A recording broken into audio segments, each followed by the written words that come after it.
Hi everyone, and welcome to today's webinar. This is Elspeth Jeffrey from AMA, and I've also got here Tara Diamond.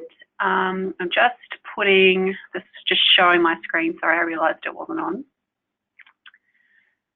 All right, so welcome to today's webinar, the Bright Future STEM Program Information Webinar. What we're going to do first is just unmute you all. So we've got about 6 people on the line so far. I think we've got a few more we're expecting. But Tara and I are going to run through the slides a little bit, and then there's going to be a lot of opportunity for questions, because I think a lot of you will probably have a lot of questions. So I'm going to unmute you, and if you could mute yourselves on your end, and then when we open it up for questions, you can just unmute yourself. So I'm just going to unmute you. There's going to be a bit of background, so if you can just mute yourselves rather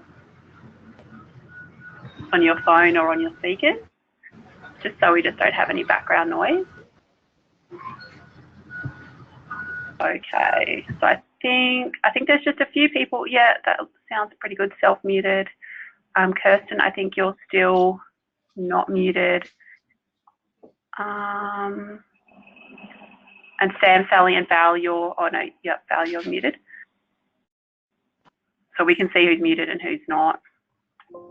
That's pretty good. So we've got 7 people on the line so far, so I think we'll just get going, and then, as I said before, lots of opportunity for questions throughout. So I'll pass you over to Tara. Thanks, Elspeth, and hi everybody. I know a lot of you, some of you I haven't met in person, but I know of you being members of AMA, so thank you so much for your time. We really appreciate it. And what's of interest today is that many of you will have had different engagements with AMA in relation to the STEM program for primary schools.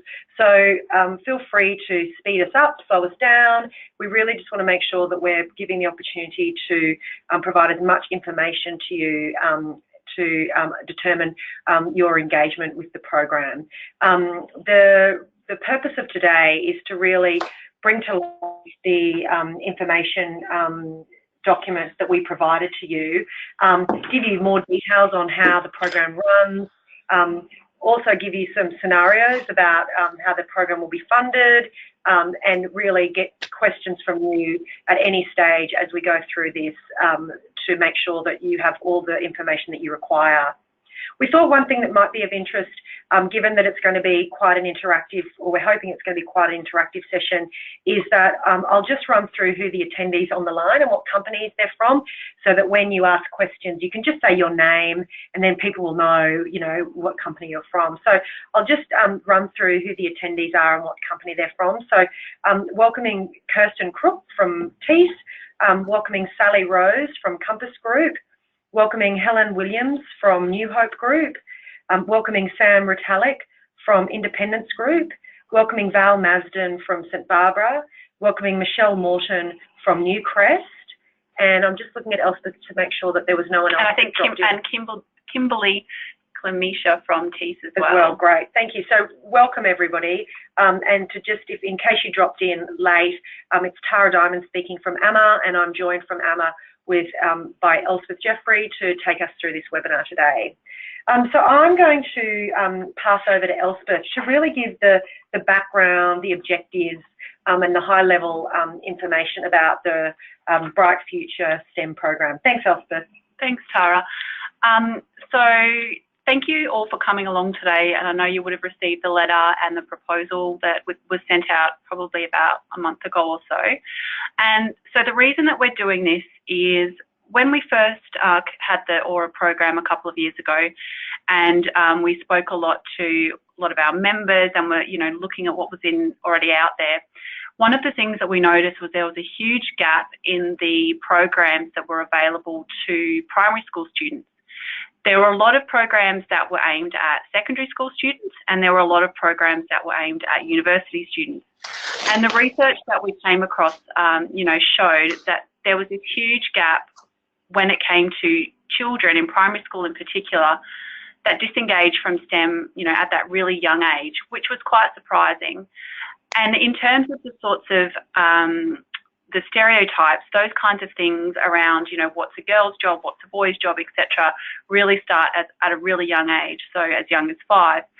So we thought, you know, why aren't there any programs in primary schools? Because what's going to happen is these people are disengaging, these students, and in particular girls, are disengaging really young in primary school. By the time the programs that are available come to them in secondary school, they've already tuned out. So we developed the Resource Kids Connect program as a pilot a couple of years ago, which we ran in Halls Head, and Tara's going to talk about that in a little bit. And that was really just to kind of see the interest, I guess, from the industry in doing a primary school program, because there are, as I said, quite a lot in secondary and university already, but there was a really big, you know, interest in it, which was really exciting, and the teachers and the students were all really involved as well. So from that and from the success of that pilot program, we decided to develop this program, the Bright Future STEM program. We changed the name. We thought it reflected, you know, what we were doing a little bit more. And so basically, in terms of an overview of what the program's about, so as I said before, there's a real lack of children or, you know, young adults studying STEM, and in particular girls, which is a real issue and will be a real issue in the future. In 20 years, we're not going to have that pipeline of not only, you know, the skills that we need, but also we want more women, and that's what Aura's been about since we started. We're just not going to have that. So what we decided to do, and in terms of what this program's about, is this. So we go out to schools, and we have our, you know, our industry organisations come along, and it's a kind of really fun and interactive day for the students. There's a morning and an afternoon session, and what we get our companies who come along to do is they provide female-only role models, just to sort of show, you know, that women are a part of the industry and that there's really great opportunities available. It's for students who are aged 9 to 11, girls and boys. And the reason for it not just being a girls-only program is there, you know, as I said before, we really need to break down those gender stereotypes. So involving boys as well is a really great way to do that. And what it does as well is it links, you know, STEM is something I think that's taught a lot at school, but there's no real link to industry and what kind of careers perhaps people could have, and in particular in our industry, which is seen as, I think from a school perspective, is sometimes, you know, it's not favourable. I think a lot of teachers don't push the industry as something, or, you know, a viable industry for students to get involved in. So having this program really creates that sort of link of what children can do when they're older in terms of study and then going on into careers in our industry. And in terms of what the day involves, as I said, there's a morning and an afternoon session. And when we did the pilot, we had approximately 250 students across the whole day coming in from a number of schools. And as well as the female role models who come and talk about their jobs, we also have a lot of hands-on activities, which are really exciting. And I think in the last, well, I won't talk about it because Tara's going to talk about what we did in the last one, but in terms of what you could bring perhaps, but we're thinking of things like virtual reality glasses, drones, you know, that sort of technology that's really exciting to kids and making it really relevant and exciting for them. So that's kind of it, a real very broad overview.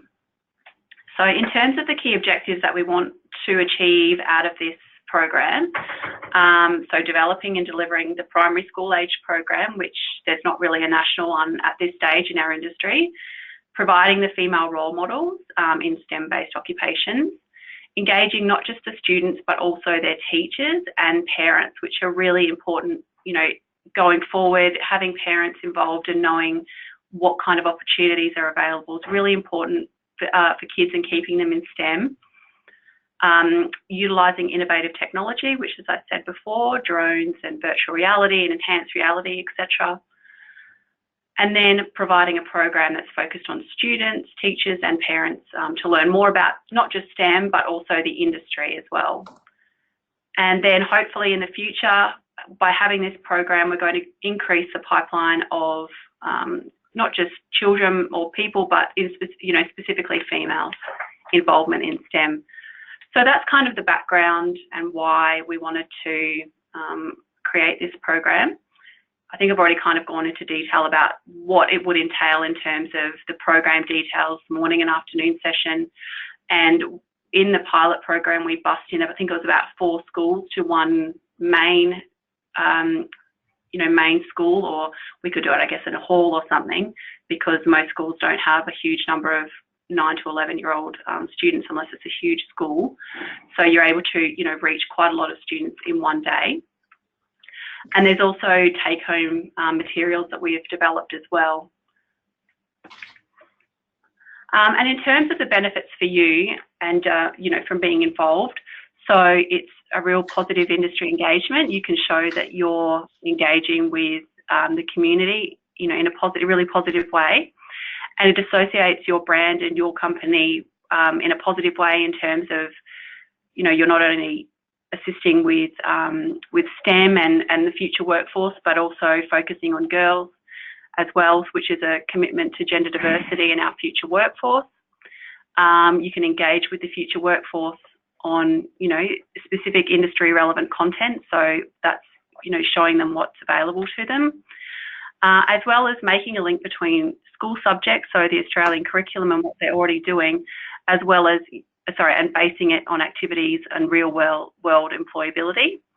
And it's also a real professional development opportunity for your employees who are involved. So there'll be approximately, well, it depends on how many companies we have involved, but a number of female role models from each company. And then we'd also need a person who'd coordinate the program as well. So from that end, it's a real professional development opportunity for those who are involved. And I think Tara will go through it, what happened in the last program in terms of the outcomes for the participants. So so the next slide, we're just talking about the link between the school, home and industry. So going to the schools, it doesn't kind of end there. We don't want the program to just go to the school and then it's just one day and that's it for the kids. So we're also, getting the teachers involved, sending things home with the children to talk around, about with their parents in a positive way about the industry and about the opportunities available to them. We're linking it back to the Australian curriculum and providing support and activities for teachers to have in their classes. And there's take-home packs as well. And there's also an opportunity if your company has any sort of merchandise that they want to give the children to take home, there's also that opportunity as well. So it's kind of linking all three.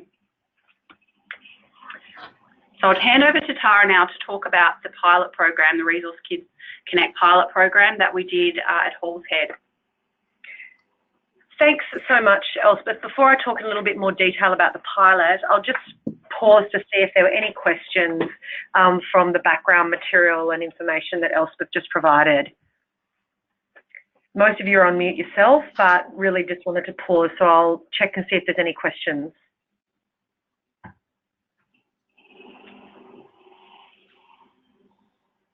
Nope, wonderful. Okay, maybe saving them up for the next bit then.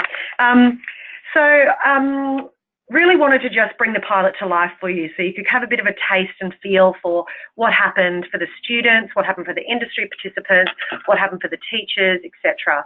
So on your screen, you'll see the companies who are involved in the pilot, and we've got TEAS on the line here as well. I'm not sure if the people from TEAS that are on the line were involved in the pilot at all, and if so, if they have anything to share with us. So we might check on that in a little while. This is just a snapshot of the types of things that were happening through the day, a real mixture of industry role models and then hands-on activity. You'll see in the middle row on the left, there was a simulator that was provided by TEAS, and that's probably where the focus on having virtual reality, having something that actually makes the connection between, what STEM actually means and then seeing it in a kind of gamified or virtual reality perspective is really exciting and engaging for this particular age group. You'll see through this kind of schematic the industry role models, not only talking to the kids but engaging with them on hands-on activities, and just really want to kind of bring to life for you the kind of energy and dynamic kind of focus that was there on the day. I was very much focused on the industry role models. I was organising that component of the day. And it was just remarkable when, you know, some of the role models would start speaking, they would say, who knows anyone that works in resources, you know, in mining and oil and gas or construction? And, you know, they'd ask the kids and there'd be hands up and it would be, oh, my uncle or my dad or my this or my that. Let's remember that it was based, you know, this pilot was an hour and a half south of Perth. And it was really fascinating that the people would say, well, I work in the resources energy, you know, I work in that industry too, and this is what I do. And Elspeth touched on the breaking down of gender stereotypes and how powerful that is, having industry role models. But it really is such an eye-opener at that age. And at that age, they are so open and so, you know, keen to learn and hear from people.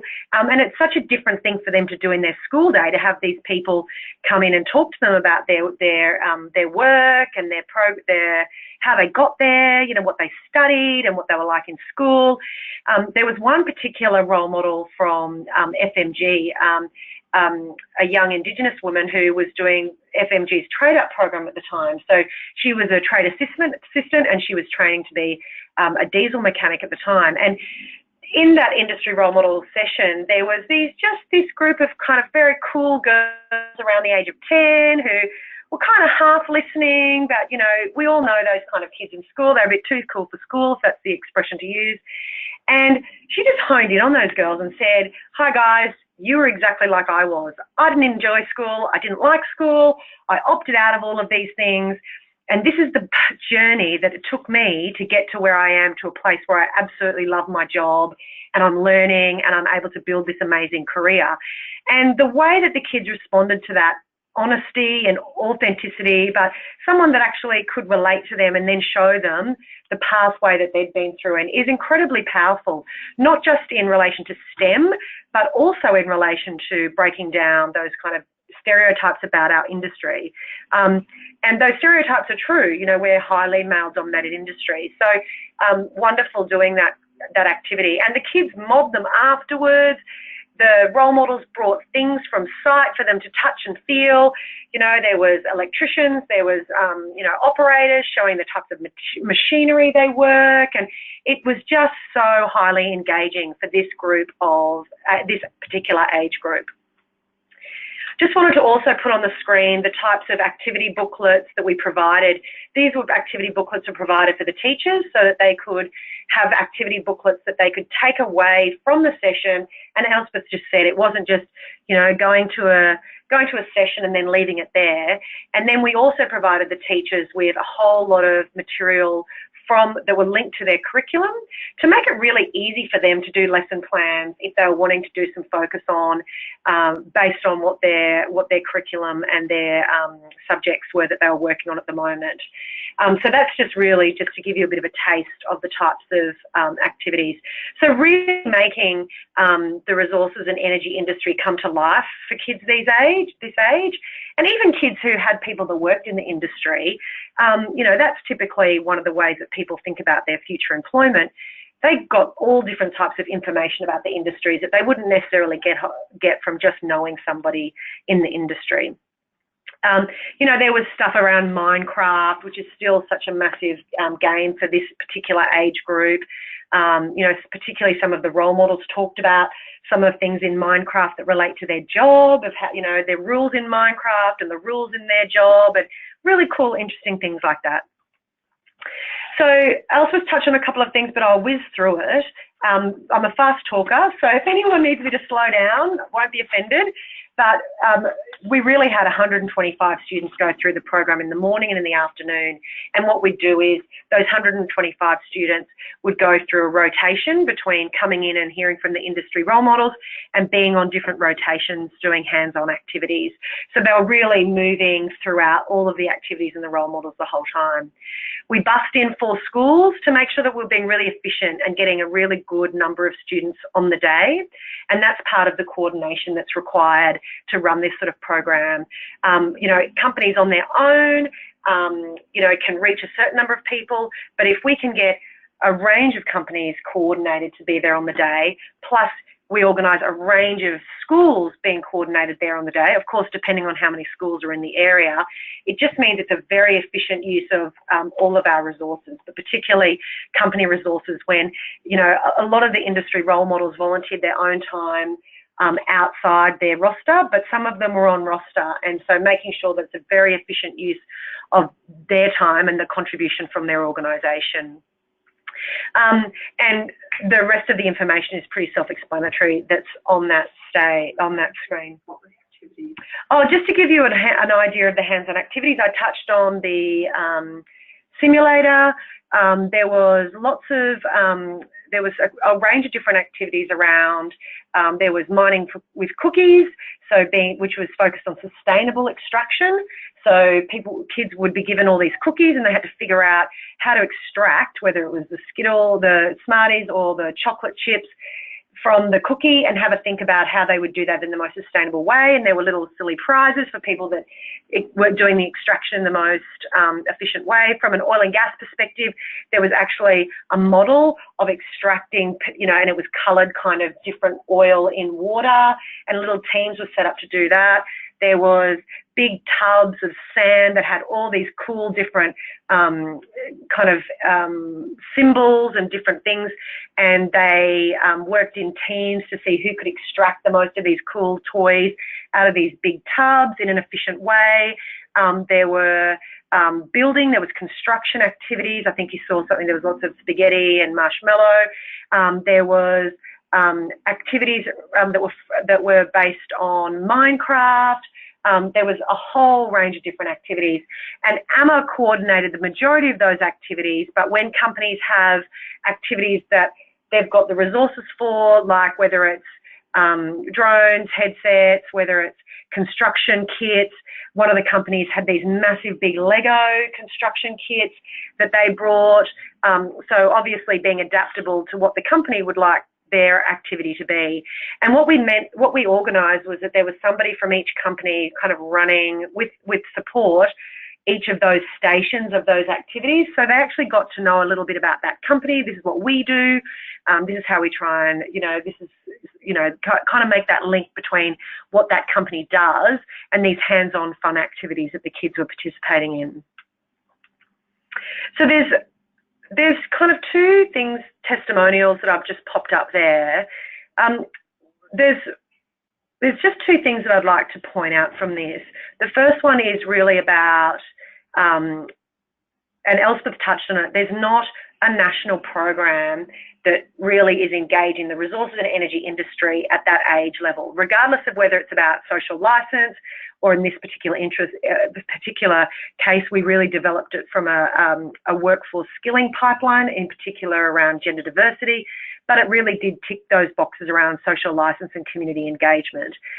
The second testimonial, the thing I wanted to point out with that is that, these young industry role models, they weren't necessarily all young, but this one in particular was a young industry role model, was basically saying, regardless of if my company is involved or not, I will do, I'm there to, as a resource for you to do this in the future.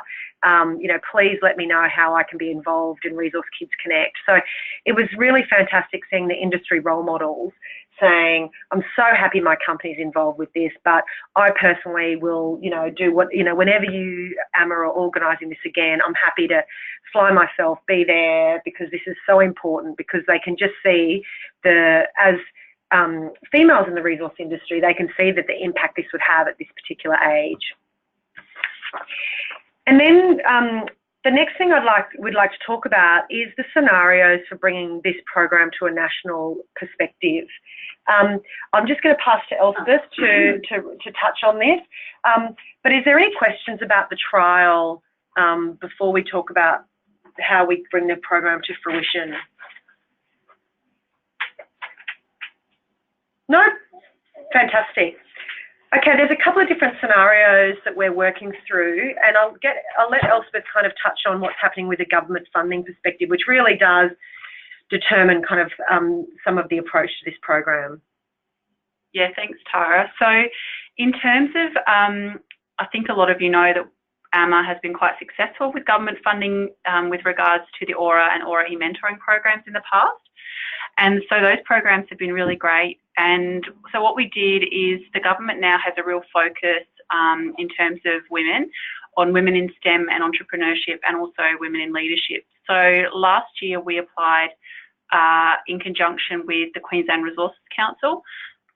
We applied for the Women in STEM and Entrepreneurship funding to develop and implement this program, or would that have another name, in Queensland and WA. And we're still waiting to hear about the outcome of that. I've recently just asked them, and it's still ongoing. They haven't made a decision as yet. So we're still waiting for that. But what we thought is that while we'd applied for the funding, it's only a very limited amount of money. And as I said, it would only be Queensland and WA, and we really want to roll this program out nationally.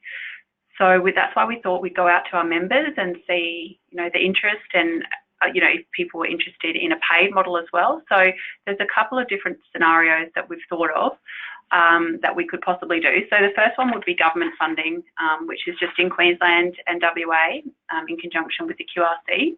The next one is no government funding, which is the model that we've sent out to you, the proposal, in terms of the financial amount that would be required from your organisation. And then there'd be, if we were successful with the government funding and we wanted to roll it out nationally, we could have a hybrid. So we'd have the government funding as well as contributions from our organisations as well.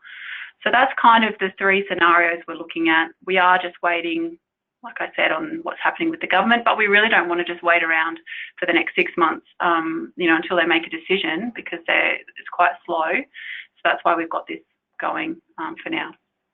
And then the other thing about the government funding, it is specific to Queensland and WA, and we've had feedback from companies saying, what about this location? We'd like to do it in South Australia, or we would like to do it, in the Hunter Valley. And so we could do that hybrid funding model whereby we may or may not be restricted to the states, depending on what the funding agreement with the model is, but it means that we could reach far more children and have far bigger impact in that program.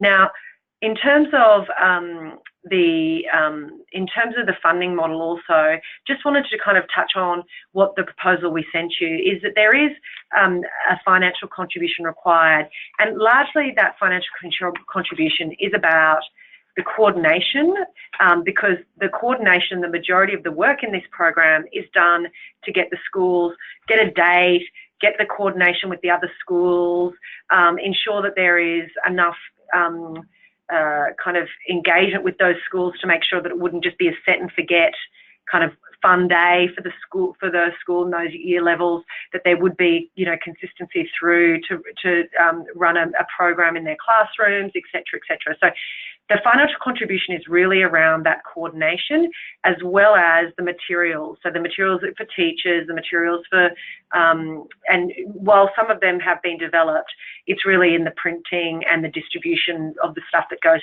to home, that, in terms of the student packs and things like that. So having said that, if we do a hybrid model, it would change the contributions from the employers, because we would try and make sure that a lot of that was covered by the government funding. But in terms of the other kind of contribution that's required from companies, as you've heard from the phone, or from the conversation, it's about that in-kind contribution. So it's about the providing industry role models and being supportive and coordinating a hands-on activity through the day, to be able to give the children this experiential experience as part of the program. So then in terms of, and I've just kind of highlighted this, the other thing that really is useful is when we have provision of kind of videos or any stories or published materials. As I touched on before about the trial, if there's any kind of interactive equipment, or, as I said, even interactive hands-on, kind of touch and feel kind of construction or Lego or extraction, anything like that, in terms of organisational contribution is also, while not necessary to be involved, but it's great to make the connection between that particular company and that hands-on connection. And then I'll just hand back to Elspeth around next steps. Thanks, Elspeth. Yeah, thanks, Tara. So next, in terms of next steps, well, we'd like to hear from you on this phone call as well. But so what we need, I guess, is your approval from your company, and then we need some assistance. Like in the proposal, there's some proposed event, timetable and places. So we'd like to hear from people about where their preferred locations would be, and we really want to have both regional locations as well as capital city locations, because a lot of the time the capital cities, they don't often hear about the industry, whereas in those regional locations where mine sites, etc., might be based, they do hear quite a lot. So we really want a mix of those. As well, appointing someone within your organisation who will be the coordinator for any events that you have, and then determining within your organisation the kinds of in-kind resources that you'll provide to the program. And then it's AMA's next step, I guess, to moderate the locations and then provide a rollout schedule, which we have. There's a proposed one, but as you can see, the first date is in Queensland in October, which is quite soon. So these things might change, and it's all dependent upon usually the school's availability, because they have their curriculum and school holidays, and so it's sometimes difficult to coordinate with that, but I'm sure we'll get there. And I think that was it in terms of what we were going to talk about today. So I'd really like to open up the line for anyone who would like to ask any questions at all.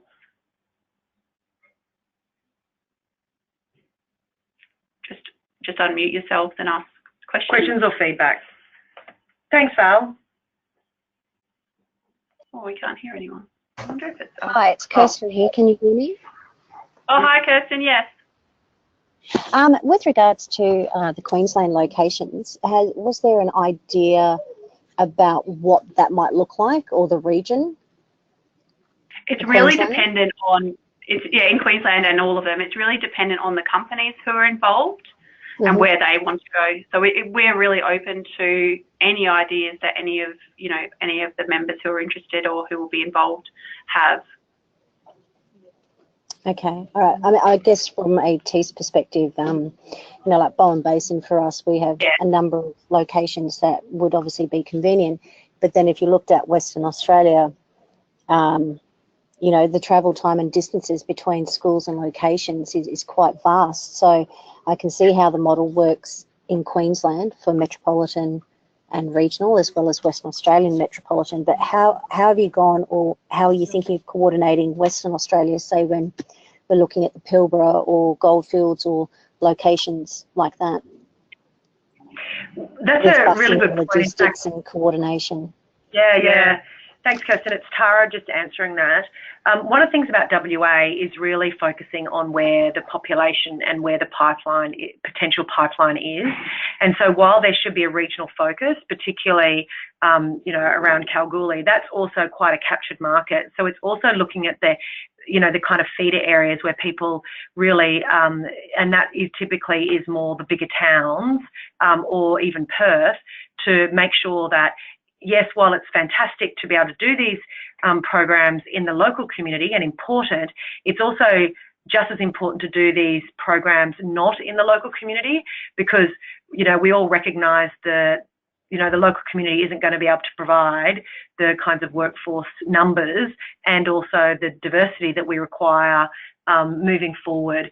So, Kirsten, in any consideration, it will be a balance of those two things.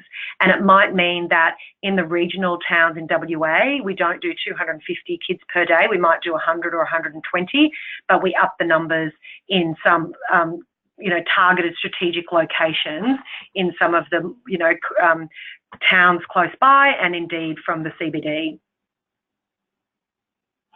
Yeah, okay. Well, that makes sense for obviously capturing large numbers of kids, and that makes sense for Western Australia.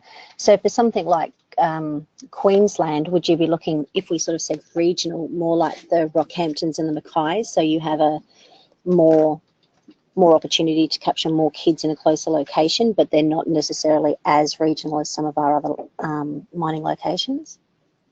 Absolutely, but it would always be a balance of both, because we recognise the importance of engaging this particular age group, whether they're in, Rocky or whether they're in Moranbah, because they're the potential, they're the students that we need to get to turn them onto STEM and to turn them onto our industry.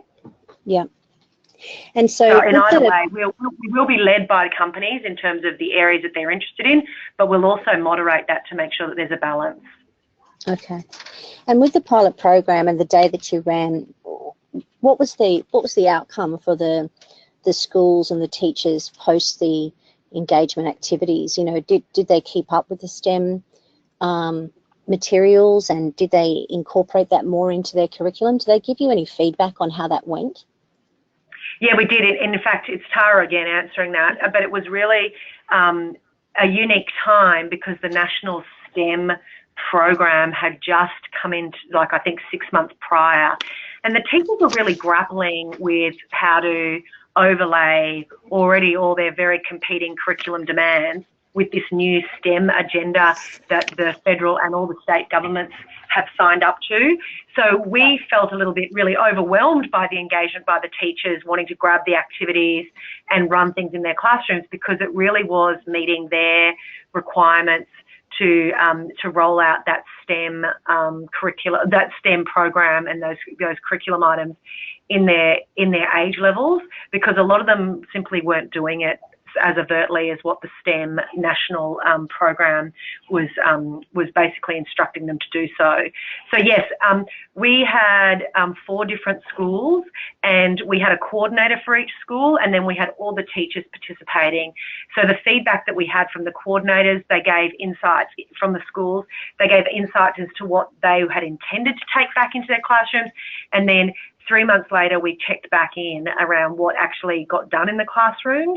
And, this sort of program is very challenged in terms of determining what a measurable outcome could be. It's very easy to do satisfaction. We did surveys of students, we did surveys of teachers and the coordinators, and all of the stats on those are really high. But your question points to what was the more ongoing input, and we just used the 3 month mark to really go back and check whether there were the activities and the curriculum links and information that we gave that, whether they took that any forward.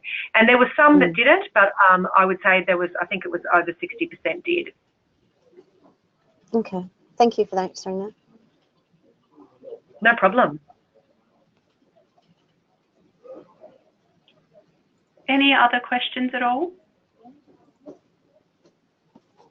Any feedback also? Yeah, any feedback and just anything. We're going to have another webinar, but the same one again, for other people who couldn't attend this one. So interested to know if there's anything that perhaps we missed or that you really wanted to know about that aren't on the slides or in the proposal.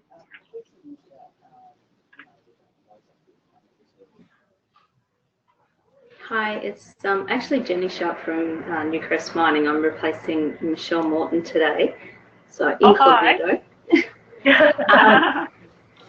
And then also because I'm replacing her, I have to admit I haven't read the proposal.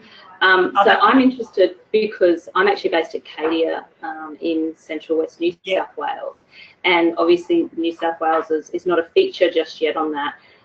But we have a really, from my perspective, a really captive audience in this age group, which is why I was quite excited to listen in today when Michelle wasn't able to, because we have quite a population here, and you have people who have grown up regionally who are likely to want to work and live regionally later on in life, and that's sometimes a detraction for working in this industry is that you don't necessarily get to work in the city. So city people sometimes don't attract it, which is something that we've found.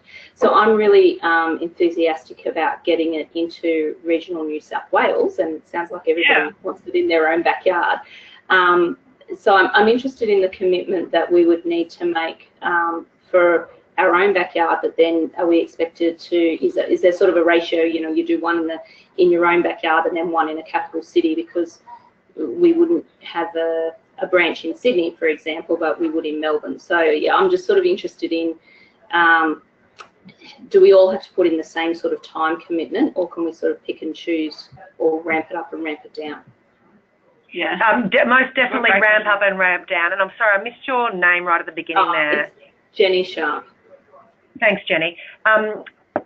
So it's Tara speaking and answering the question, and I'll check with Elspeth if she has anything. It certainly is a ramp up, ramp down model, and what we would endeavour and take on to do with enough commitment from employers is, if you were the only one on the first round that committed to doing stuff regionally in New South Wales, we would go to our members in that region and really proactively approach them to do that. So there may be a little bit of, you know, let's say you commit to doing, I don't know, 5 or 6 of these events within a 12-month period. There may be 4 that totally meet your marketplace, Melbourne, Cadia, you know, those regional areas.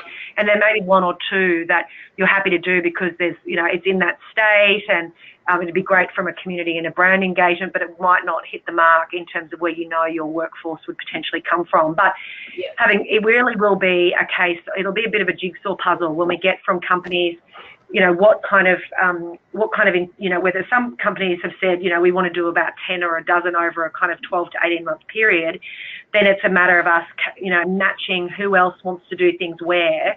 And that's why we've really focused the model on a financial contribution per event, so that companies really can ramp up and ramp down depending on which locations would be the most appropriate for them to engage with. So instead of saying everybody needs to contribute this amount of money for 18 months for us to write this national program, we've thought that probably will knock out a lot of companies who really probably mainly want to do, you know, let's say they only want to do 2 or 3 events that are specific to the regions that they're operating in currently.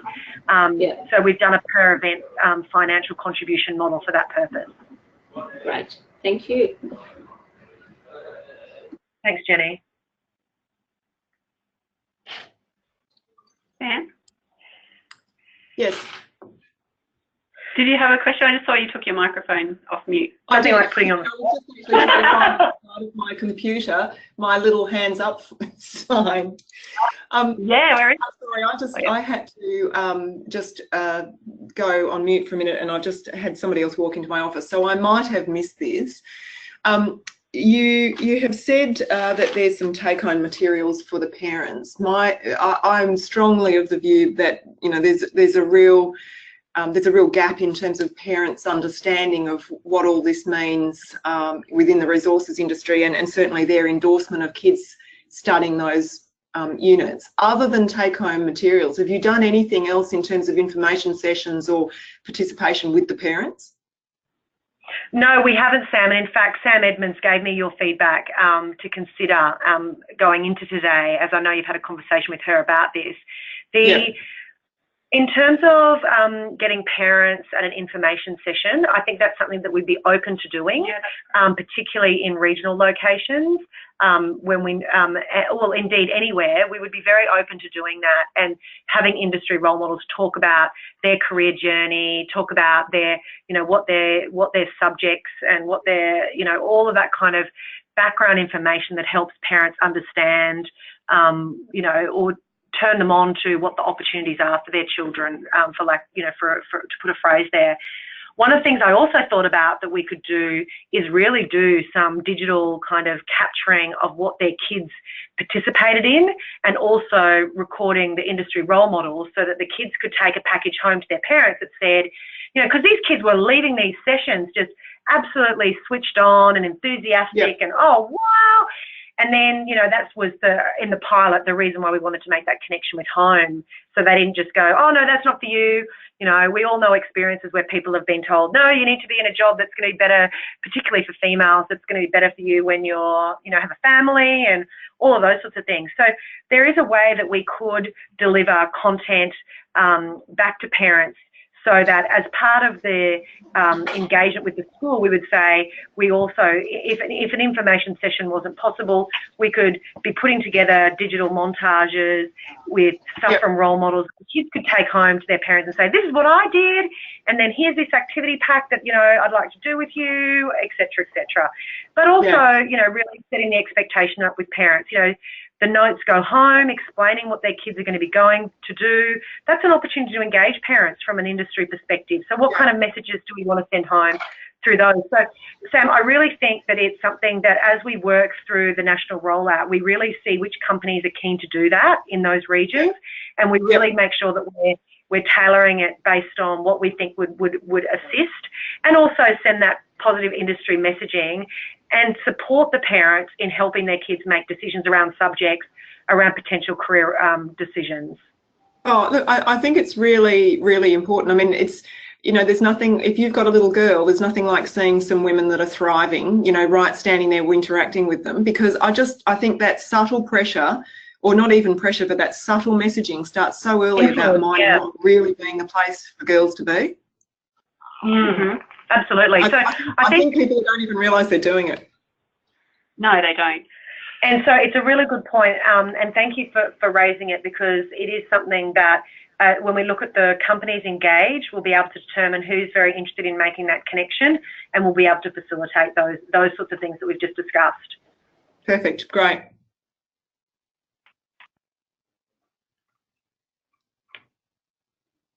Did anyone else have any questions? It's Kirsten here again. Not so much a question, just a bit of feedback. My son's currently at primary school in grade 3, and their school has a STEM program that the kids go to and have to actually fight to get a place on each term. And he's coming home, and it's open for boys and girls, and he comes home, and as a grade 3 are trying to get out of him what activities he's actually learnt and what he was involved in is a little bit difficult. So as a parent of a child who's actually in a STEM program now, I'd love to see what he's doing, what he's building. So I think that an important way to engage the parents in the ongoing conversation is most definitely to involve them in what their child has already done as part of that participation piece. Give them something to go away with, and like many parents, you're bombarded with so much information for your children that a lot of the times you don't necessarily know where or how to start the conversation. I have a daughter who's 5 years old, and she's more going down the STEM pathway, and her brother's already sort of saying, but do girls do that? Girls don't do those jobs. So he's 7 and she's 5, and so you're correct. These subtle messages are already getting through to children without actually somebody voicing them directly.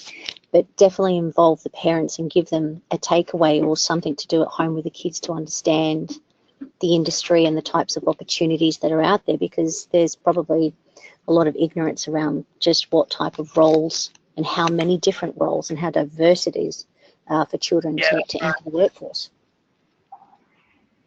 Thanks, Kirsten. We're both nodding our heads. We also have children of similar ages, or no, Elsa's are a bit younger, but having the same sort of experience.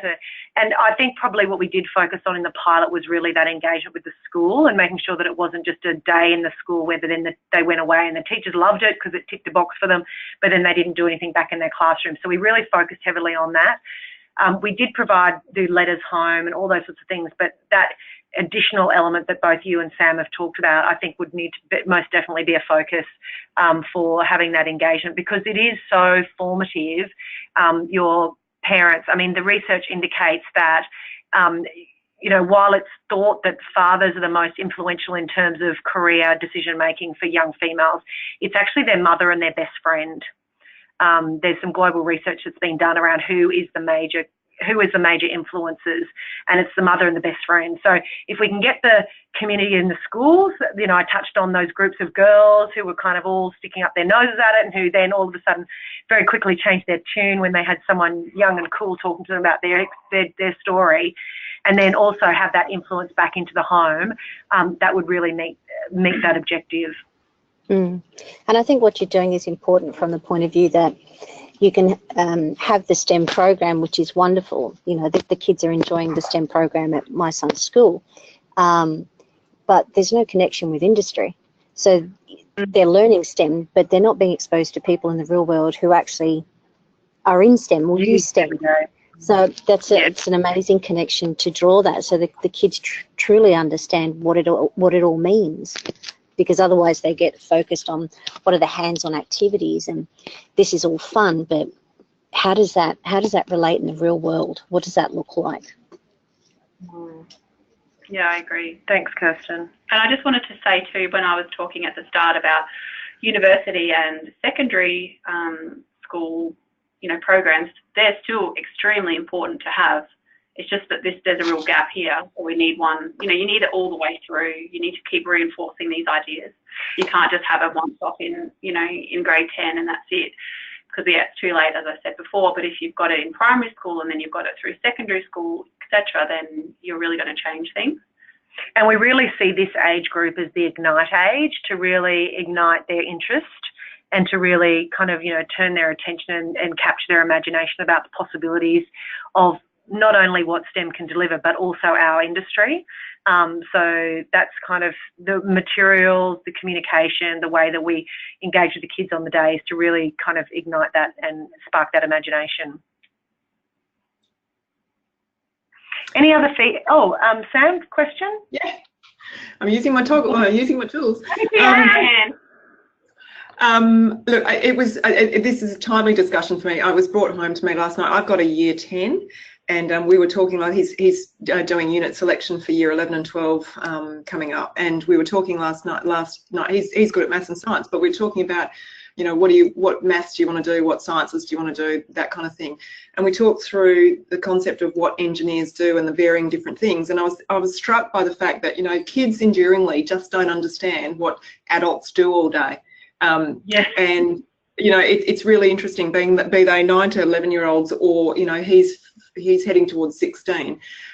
They just don't get that concept of the adult world and what you could possibly, how study would, you know, set you up to do those jobs. And we walked through what a chemical engineer does, what a mining engineer does, what a civil engineer does, what a mechanical engineer does.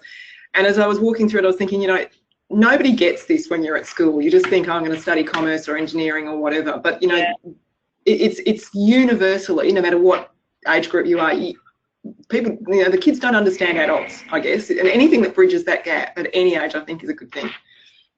Yeah. And there's a real gap too with, you know, what the careers counsellors or whatever they're called in high schools, you know, what they actually know and the knowledge that they have of the kinds of roles that are available. So that's a real source of information for kids and an influence. And if that, you know, if they don't know either, then and if your parents aren't involved, then you're just and look, I think if you get a great careers counsellor, that's fantastic. But I mean, you know, the likelihood of those people knowing, you know, the ins and outs of what everybody does all day in their roles, I think, is probably a moderately unlikely. Yes, that's right. Yeah.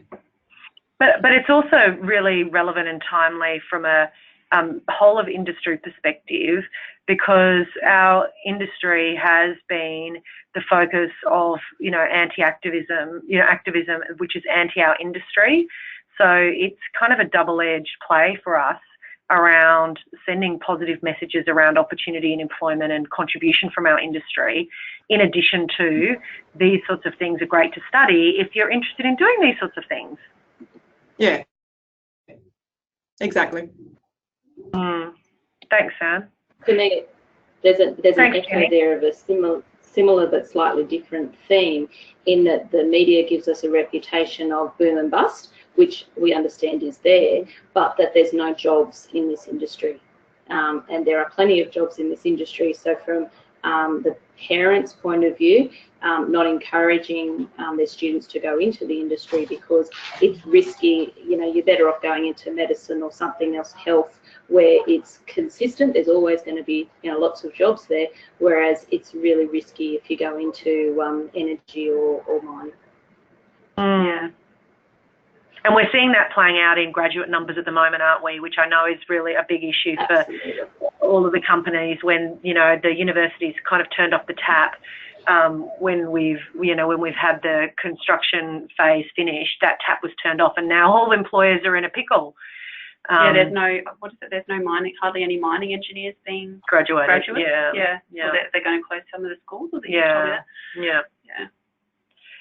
So any other feedback? I mean, we're really in your hands now. This is the first of two. We've got another range of companies to talk to give them an opportunity to hear in more detail, or perhaps you want to take it offline and have a one-to-one chat with us about what you think, whether your company would be interested in committing to this sort of program. Obviously, you all have your own approval processes and, internal stakeholder management that needs, and budget requirements that need to be considered.